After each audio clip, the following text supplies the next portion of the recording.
Welcome back to our final video about nutrition facts labels. If you've been watching from the beginning, we've gone over all of the important things that you can find in your nutrition facts labels. We talked about added sugar, we talked about saturated fat. We're now in the middle of our discussion about micronutrients, those vitamins and minerals that are super important to our health.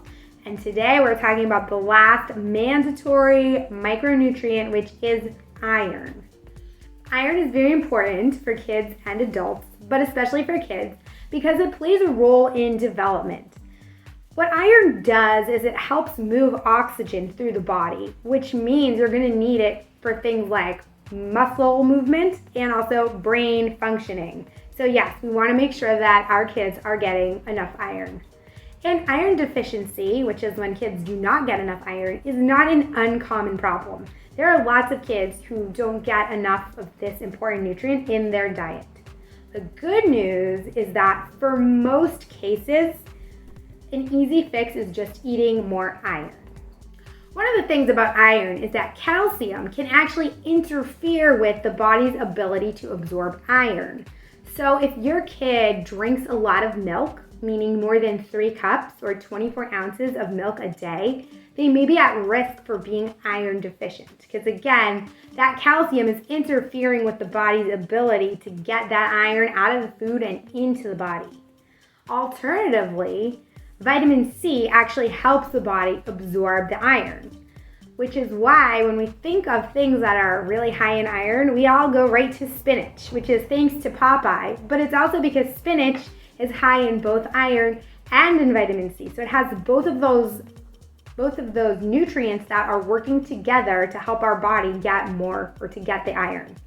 There are lots of other different food sources that provide iron. One of them is meat and fish and poultry. Now the type of iron that's found in meat and fish is called heme iron, and that's actually the easiest type for the body to absorb. The type that is found in beans, lentils, nuts, and those leafy greens like broccoli and spinach, that's called non-heme iron, and that one can be a little more difficult for the body to absorb. It also tends to be found in foods that might be hard for your kid to love eating. The good news is that lots of cereals are fortified with iron, which again means that they've added iron in, and so that can be a great way for kids to get their iron.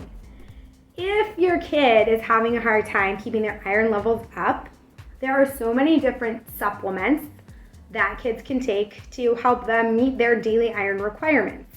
The one thing to keep an eye on is that iron does build up in the body.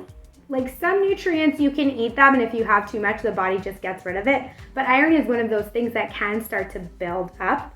So it's really important that kids are not in charge of getting their own iron vitamins, and that the parents or people in charge are always keeping an eye and making sure that kids are getting the appropriate dose or serving size of anything that is an iron supplement. And that is the summary of Nutrition Facts Label. If you haven't joined us from the beginning, please check out all our videos related to nutrition facts. We'll be back next week with more info about kids and healthy eating. Bye!